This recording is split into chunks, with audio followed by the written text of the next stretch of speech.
Participants gone. Oh, and there's a few more now.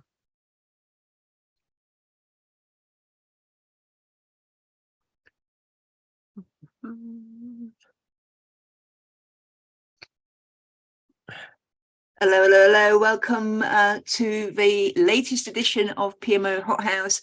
We come with our monthly PMO show, and all right, let's get started.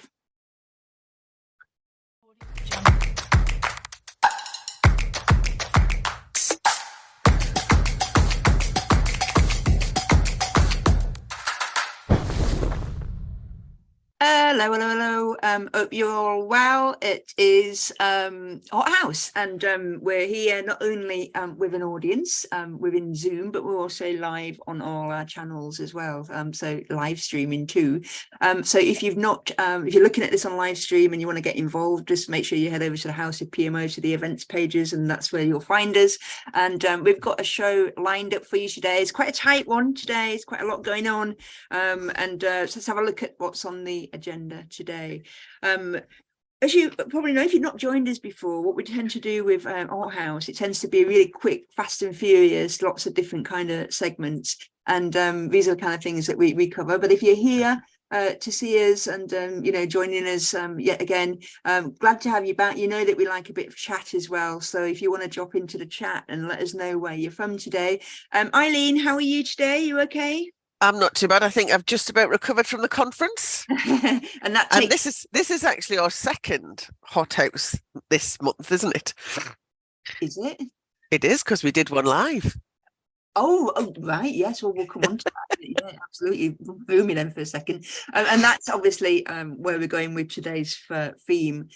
Conscious that some people can't get to the conference, so we thought it'd be quite nice to just share some of the ins and outs of it. So yeah, that's what we're doing on today's shows. And we've got some people in the hot seat, and we've got the hots and nots as well. Yeah, just sit back, enjoy your sandwich.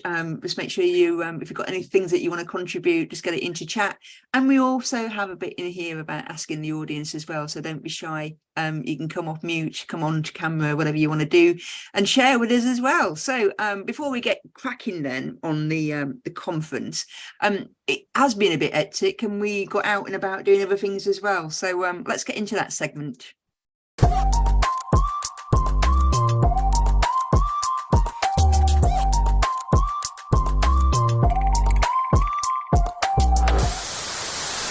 Yeah, this is the out and about bit, and yes, of course, we went to the conference and got out and about there, but we did something else as well.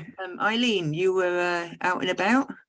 We did. We went to Man City, so we got a typical Manchester welcome with lots of rain, and attendance was perhaps not what the football matches get, but we did have a huge number of teams, and the audience for Project Hack has definitely grown over the last few years. And I have to say, it's definitely becoming much more in my mind space. Who's that person there at the front? It's definitely kind of in my mind space about just starting to recognise how much we can start playing with AI.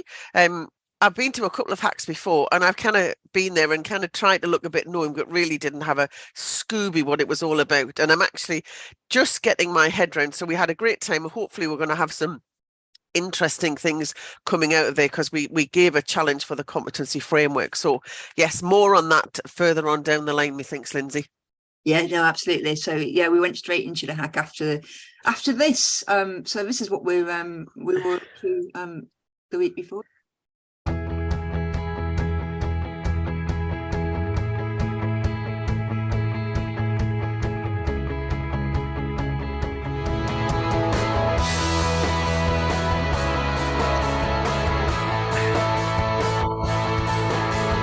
It's been fantastic being at the PMO conference this year. I really can't think of anywhere else where you have such an opportunity to network with key industry leaders, to really get a grip on their knowledge, their wealth of experience, and being able to take that back to my own organisation so that we can use that wealth of knowledge in our continuous improvement programs.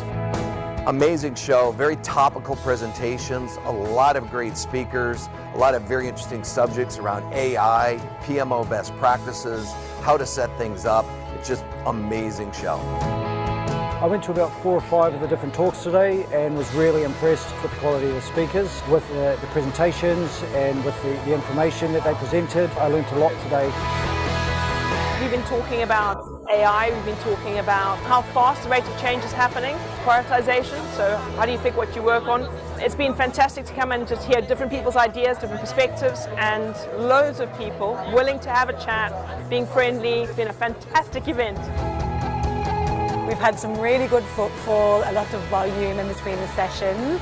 Also some really interesting conversations with a whole range of industries. And we have some really promising leads to follow up with. I've learned a lot, I've met great prospects, met up with customers face to face, which is always a pleasure, and I cannot wait to come next year and do it all again.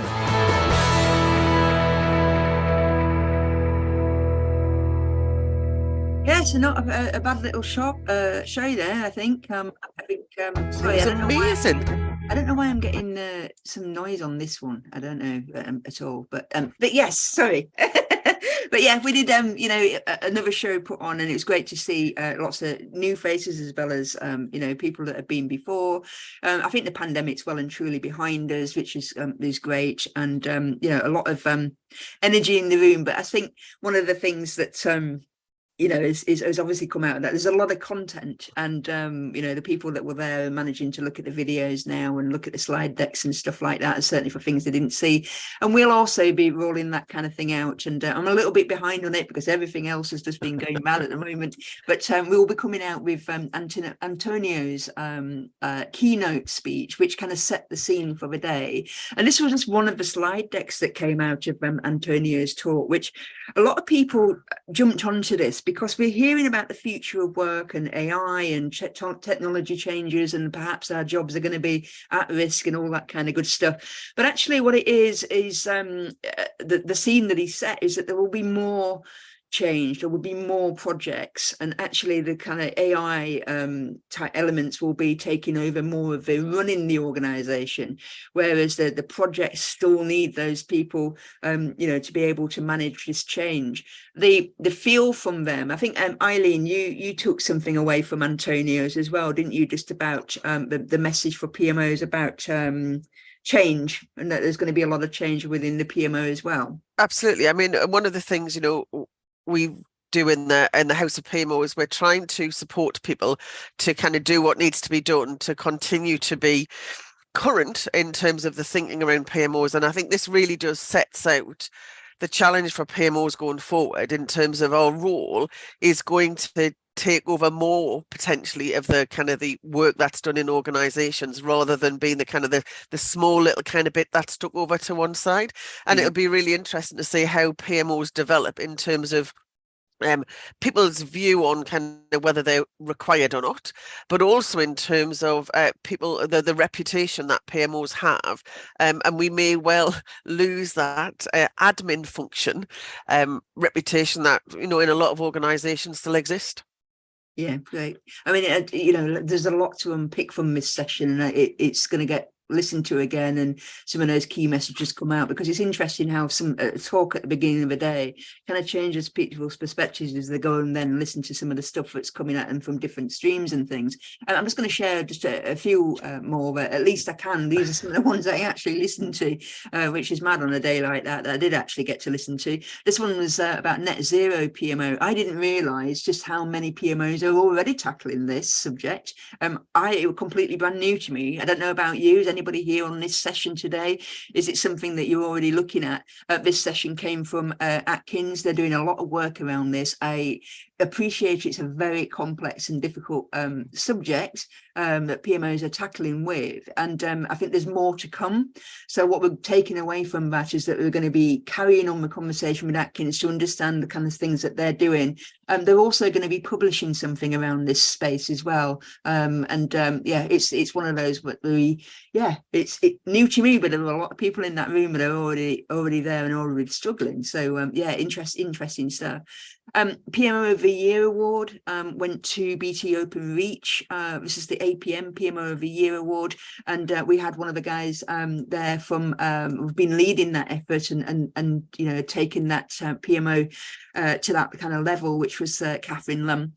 She's basically just shared, obviously their journey, how they've done it. So there's a lot in there to unpick in terms of, different aspects that they've focused on. What was interesting is how quickly they've done it. It was very, very quick. When we look at some of the transformations or changes of PMO, we often hear numbers like it can take a couple of years. Actually, they've done it in a very short amount of time. It's something like 9 months. So there's some stuff in there. But I think one of the great takeaways from Catherine's, apart from the fact that she's a really great leader, and you could see that just by the personality, the passion and everything else. But the other thing on there is just some of these scorings and how important some metrics had been to her team, but also to that organization. And one of the things that a key thing is that she said our PMO has helped us to be more predictable. So people want to come and transform their teams as they trust us to help them. So really nice, insights from that team. The other one that took lots of people by surprise, because benefits management has always been one of those subjects which is can be quite a hard one. We had the day before, and I think Ben, you're on this call, so brilliant to see you. The day before at PMO Learn, we had the wonderful Ben Genny coming in and talking to us about benefits mapping. And then for the second day, we also had a session around that. It was just purely kind of coincidental, really, in terms of the planning. But of course, there were a lot of people at the conference that didn't manage to get to PMO Learn. What it has done, this session, I think you'll agree, won't you, Eileen, a really igniting of passion for this, about how people really love it. And just thinking, that was really, really great, stunning sessions from both Ben and also from a guy at Nets. And I think what both the sessions did, we hear about benefits management, it's on top of the too hard list and really people don't know where to start. And I think both sessions made benefits management accessible and demonstrated that actually, there's a place, there's a kind of an entry level where actually you can get some great benefits by just some very simple, straightforward principles that you can apply to mapping of those benefits. Yeah, brilliant. So there's, again, like I said, there's a lot to unpick. But look what also happened. John, did you enjoy yourself taking it live to the stage? I had a great time. It was so good to take this kind of format and do it in front of a real room of people. I must confess, I had a little nervous moment the morning of it, when I was rushing around thinking, for those that weren't there, we had, you see people holding up those hot and not signs there. We did the hot or not thing that we do here, but we did that kind of live in the room. And I didn't realize Eileen had been super organized and already got the whole family on a sort of production line, drawing these hot or nots. So I'd been rushing around trying to get some red and green card that people could hold up. And I was suddenly wondering, how many tables will there be in the room? And I messaged Stuart, and he went, who was looking after that room. And he said, not sure, maybe about 20. I thought that sounds a bit low. So I got a second opinion. I pinged Nick, who was over looking after the whole event on the day. And she came back to me and said, there's 84 tables. And my initial thoughts were, I'm going to need more coloured card. But then also I was sitting there going, that's a lot of people that we're going to be standing up in front of. And I must admit, I was quite nervous. And the person you see down there sitting down with me, Joanna Miller, she was the person, we have a regular hot seat thing on the show. She was in the hot seat for us that day. Joanna is a CEO, entrepreneur and sort of product person. She very kindly agreed to join me on stage talking about networking. Very kindly, because Joanna is an introvert. She doesn't normally like standing up in front of people. She was very out of her comfort zone. And then I brought her into this room where there's hundreds of people spread out. So she was a bit grumpy with me afterwards, but she did fantastically and she got loads of good feedback for it. So if she hears this, thank you again, Joanna. It really was appreciated. Yeah, I think one of the hot skills, because we obviously do a hot skills session sometimes, is you were doing networking, and these was some of the things that you'd kind of set people some homework. I'm just intrigued to know if there's anybody that was at the conference that took note of these and have actually done anything in terms of networking. John, can you just take us really quickly through what these actually meant and how they were shared with the audience? Yeah, absolutely. And if you have anything to share on any of these from the conference, if you just sort of put a little reaction, thumbs up or something, so we can come to you in a second.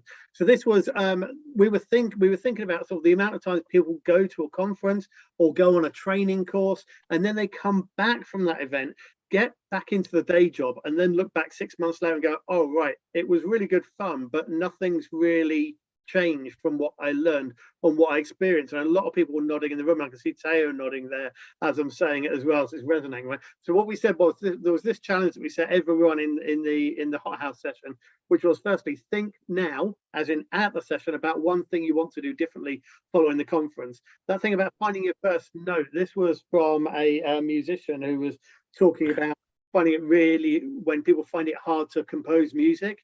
And Philip Pullman, the author, has said similar things about writing. He said, actually, you just need to start, regardless of how you might not have that perfect tune, you might not have that perfect idea in your head. You just need to start writing. You might throw away a few drafts, but you write and write and write. You're composing. So the thing also, think about the thing you want to do differently. And the next day, think about maybe not the whole big thing because it's scary, but what's that very, very first note, that very, very first step, that first word, that first email, that first conversation you need to have to get yourself on the way. So find that and do it. The week afterwards, share the idea with people that support you and challenge you and empathize you. And this is your inner circle network. Those people that will support you, but also the people that will tell you, push you on why it's a good idea, and those that will give you a hug and sympathize with you when it's not going right, or buy into it as well. And then the last thing was, these things take time to implement. So I was really keen for people to come back over the next couple of months and tell us how they got on with that story. What change have they made? Did it work? Did it fail? Did your friends support you? I'm really keen to hear about those stories. Yeah, well, again, you'll be able to be sharing those recordings, because I think the networking tips went down really well as well. What better place to do it than at a conference? But thanks for that. Let's move us along to the next piece. We've got a new bit here, because there's obviously some of the people on this session right now that were actually there on the day. So.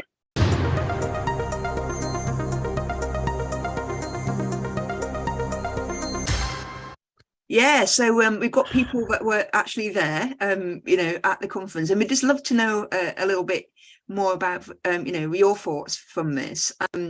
Teo was there. Hello, Teo. Hope you're well. Teo was there doing a lovely little role for us that we've started doing at the last conference and will continue to do, which is to have this thing called a reporter.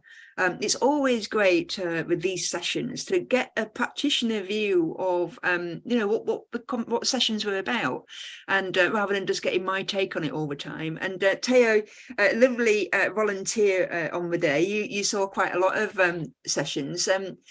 Any takeaways from you, Teo? What did you think? What was some of the sessions that you saw? I thought to myself, Taya, why is it that this is the first conference you've actually ever gone to? And what have you been doing with your PMO life?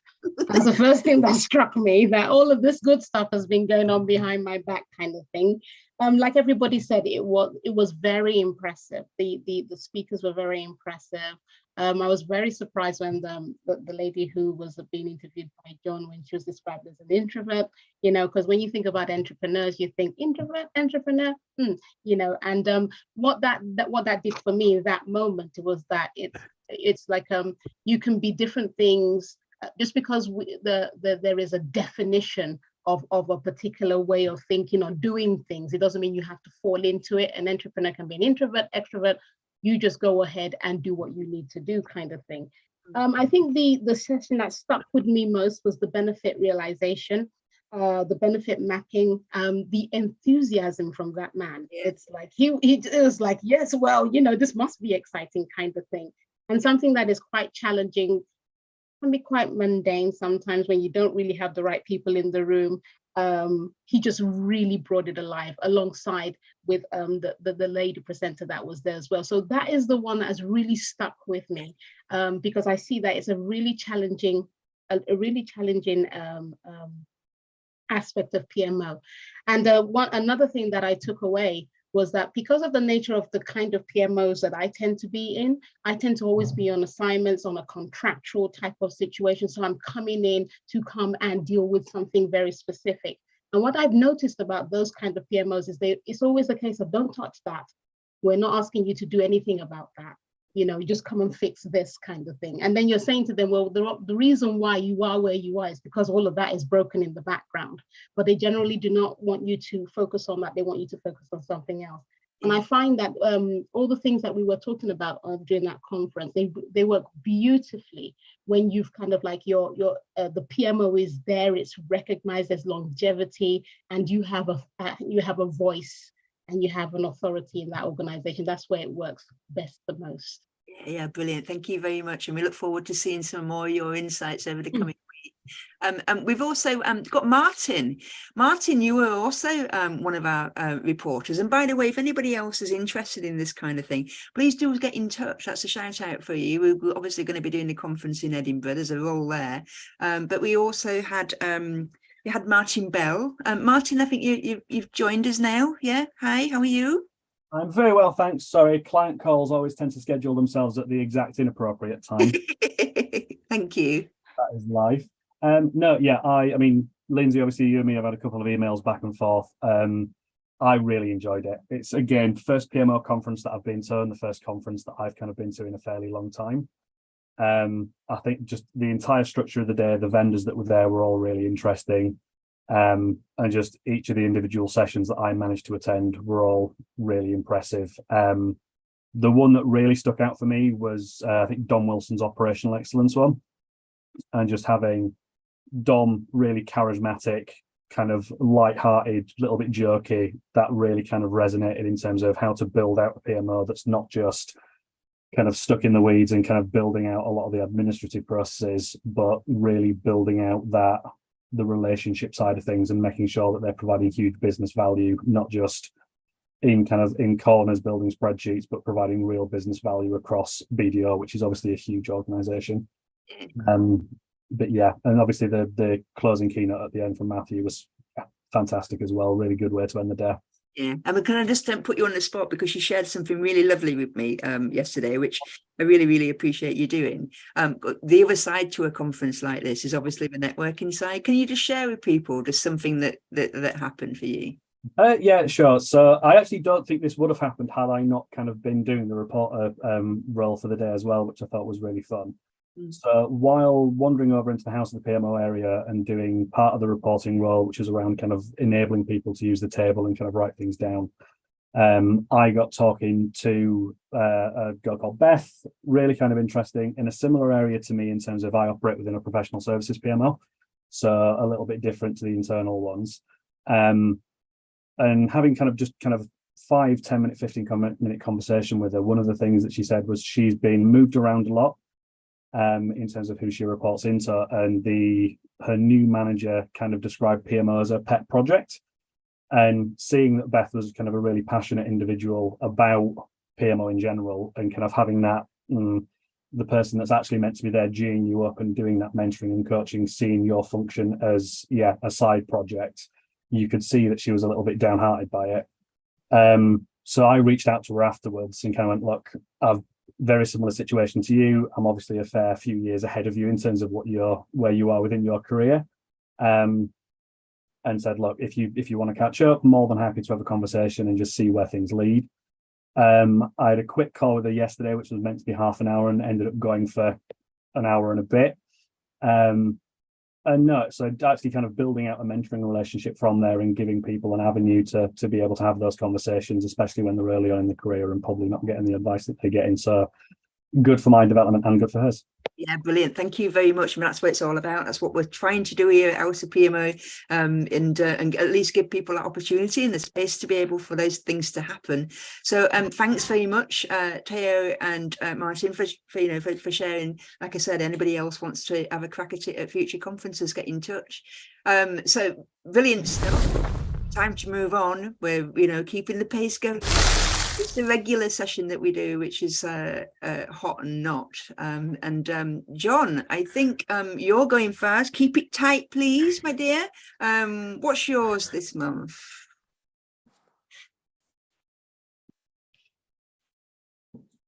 Are you muted, John? Schoolboy error. It wouldn't be a Zoom call without somebody accidentally on mute. So that, yeah, bottom up PPM tooling. This is an interesting one because it's growing, and I don't know. It's definitely hot, but is it a good thing? Maybe for some people, not for everybody. These are tools like Monday and Smartsheet that I'm seeing more and more of, and the reason is they're so easy to implement in small teams and bubble up. It's similar to what some of the sort of tools like Jira kind of did. You can start it with a really, really small team. You can get Monday.com for yourself as an individual to help yourself organize yourself, and then suddenly it becomes a team thing. Or Smartsheet, you start with a couple of project plans and then you map sheets together, and it kind of grows and spirals, and they can scale quite nicely. And that's what's nice about them. They're easy, they're intuitive. You don't need consultants to come in and set them up. You can easily model them about how you work, and that's all amazing. I think where the challenge is, the balance on this one is, you get a large organization and you end up with lots of people putting different tools into different areas. They're not quite joined up, and you end up with something that isn't quite supported because it's been done by people in isolation. So yeah, it's interesting. I'm seeing a lot of this. It's interesting. It definitely has its place, and it's going to be interesting to see how that balances with some of the sort of certainly the tool providers who very much focus on the enterprise space, where they're coming in looking holistically at the whole portfolio, integrating with finance and all those kind of things, which is a very different proposition and a very different way in. So yeah, I'm watching these tools with interest, seeing how they're going to how they start, what their life cycle is going to be like within organizations, and whether people then eventually swap them out for, dare I say, grown-up tools, or whether these things actually continue to evolve themselves. So very interested in these ones and their journey, I think. Great. And Eileen, what's yours? Portfolio management. Do you know, if you go and look at the an awful lot of talks at the conference, and a lot of the conversations we're having, at whatever level of formality, whether that's just been having a list of projects or actually doing the full-scale portfolio management, there is more and more visibility of PMOs who are starting to get this picture of all of the changes that are happening in the organization. And again, a bit kind of what John was saying, not necessarily looking for hugely sophisticated tools to do that, but actually just looking at something where they can simply manage that overall portfolio, give a level of visibility, and again feeding into the tools and the kind of the Power BI type reporting and graphics that can be produced to start having conversations further up the food chain in organizations. So great to see the PMOs kind of starting to coalesce around portfolio management. Okay, great. And here's ours. So a shameless plug. However, it got buried a little bit, I think, in the conference. We actually launched it there, the actual report, and Eileen did a session on it, and we're going to be pushing that out, making a bit more song and dance about it next week. But it is out now, and that's very hot, of course. But it's all about the PMO as a business function. So just watch out for that. We'll be dropping it into a newsletter and giving you some insights from that, and giving you access to Eileen's recording that she did at the conference where she actually launched it as well. So that is the hot. So how are we doing on the cold, or not right now? John, do you want to go first? I would love to go first. So hybrid work. Oh, I love the picture. It's Chris's headphones again. Look at that. So we hybrid work, right? We all agree with our organizations we're going to be in 2 or 3 days a week. We agree what days with our teams we're going to be in. And I go in thinking this is fantastic. There's so many people that I want to talk to today, the conversations I'm going to have, the things I'm going to knit together. And I get in and find everybody is wearing headphones with the sound, with the noise cancelling on and focus forward. And then I'm find myself going around trying to wave at people, like they take them off and kind of glare at me for daring to interrupt them. So we end up with this weird thing. I'm sure it wasn't like this before COVID, but because people, I think, have got so used to being at home and working in their own space, and then consciously coming out of that space for a 30-minute meeting where you get yourself into that headspace of a conversation, that you kind of expect to be in that isolated mode of working. So I'm seeing more and more people doing this kind of, I'm in isolated working mode, even though I'm in a collaborative space. It means you don't get the benefits of the collaboration space. For the youngsters in particular, they don't necessarily get that learning by osmosis from hearing people around them and jumping into a conversation and adding things to it. So I'm putting this down as a not. I know some people really like it. It helps them with their work, and I get that. But I'm saying it's a not because you lose that collaboration. You're kind of in the shared working space, but not checking into the shared working space at the same time, if that makes sense. And also that picture demonstrates the overcrowding when everybody does get in and there's not enough desks. Yes, indeed. Eileen, yours is integrated PMO models. Hope you like the silo picture. Oh, fantastic. Yes. Can we just say that a big round of applause to kind of Lindsay and the marketing team who've been playing with AI generated images, if you can't tell, but doing a fab job. I love them. Yes, siloed PMOs. Now, I have to say at the conference, we had loads and loads of people who are doing a fantastic job in their PMOs, but we're really still, an awful lot of organizations, we haven't got this full integrated PMO model. We don't have a consolidated view of actually how many PMOs have we got, how do we best use all of the various different officers, you know, whatever level they're working at, whatever services they're doing, to best effect. And it just, we may live off some reflected glory of some of the other kind of PMOs around us, but it would be really nice to see some organisation. I'm not saying create a huge hierarchical structure, but just seeing some relationships between the various PMOs and becoming better seen as you know, back to the report, as a PMO function, to actually kind of say we're a consolidated group of individuals who are trying to support delivery in the organisation. Yeah. Okay. And my not right now is this dystopian AI futures for PMOs. Basically, this is all about the fact that the day before the conference, we had PMO Learn. We did a session on AI project data analytics, and one of the big stats that came out of it, we asked the audience how many people in that audience have actually been playing around with this stuff, used anything like ChatGPT, and it's about 68% of people have done nothing. But actually what really surprised me was the attitude and the actually being a fear around this stuff, quite dismissive about it. And I think part of that is because of this message that we keep hearing, is that, you know, our jobs are going to be taken away by some of this advances in technology. I mean, it was backed up, yes, but Antonio talking about it in his keynote speech. But then again, we go to things like the Project Hack, and it's always like, it's got to get that underlying feel. And actually what we did at the Project Hack, and is something we will be sharing with you in the coming weeks, is like, let's just hold on a minute. There's a number of different steps that all of us need to be getting to. And if we're starting from a place of being scared or dismissive about it, we're not going to suddenly start going to Project Hacks and having fun and being curious about this stuff. There's a lot of steps in between. And what we want to be able to understand, and from a PMO point of view and from a business point of view and our organizations, what are some of those baby steps? And that's what the kind of stuff that we did at Project Hack. Eileen and I had the room with some business leaders. You literally got the whiteboard out and said, come on, let's think about this. What's going on right now for your organization and what's going to get you there? And it's been really surprising just to switch it onto the business focus, take it away from the tech for a minute and the tools. Let's look at it from a business point of view. And therefore, this is where the PMO is sitting. Let's not get dragged down into what tech is. Let's think about what it is that our organization, our delivery organizations are going to need or want, but it's not there for everybody. But I hate this view of that we're all going to lose this job and it's all bad, and it's not. And it's just about trying to rein back this message and let's unpick it and see what it really is all about, which is what we're going to be looking at in the coming weeks and months and years probably. But yeah. So that's it for Hot and Not. Hopefully, if you agree, disagree, more than happy, just stick it in the chat, put it on LinkedIn comments, or if you're watching this on YouTube, do the same. Let us know what you think. So we're coming into the hot seat. We always have a hot seat, and this month's hot seat is actually one of our conference presenters. This is Ian. Hello, Ian. You on with us today? I hope. I saw your name popping up before.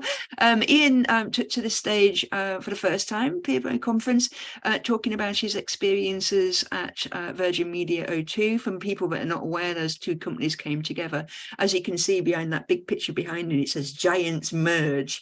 And so we've just thought we'd get Ian on for the hot seat, just to find out a little bit more about how it went for him, and just understand some of the key themes. So Ian, you with us?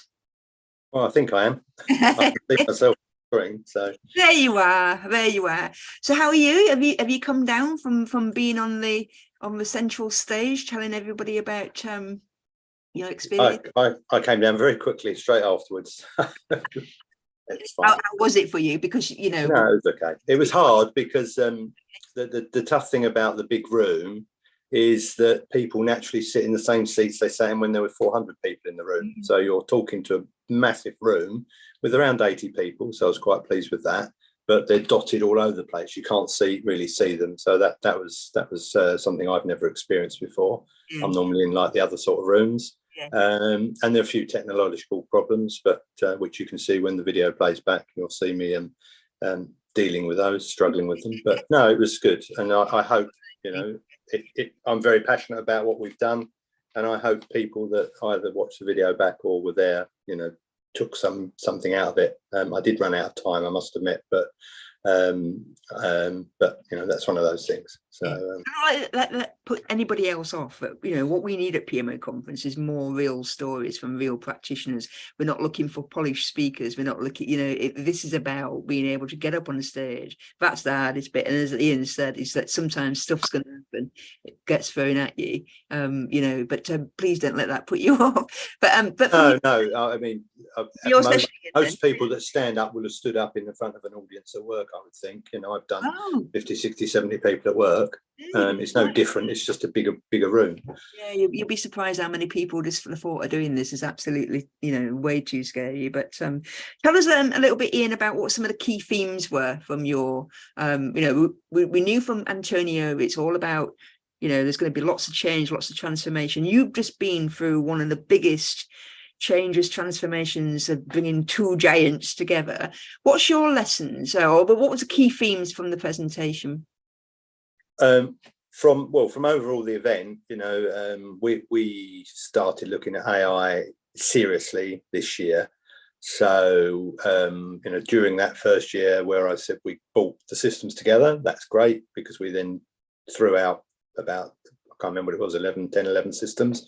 So we were down to 3, and then we had an integration strategy. And once you're integrated, you can start building automation.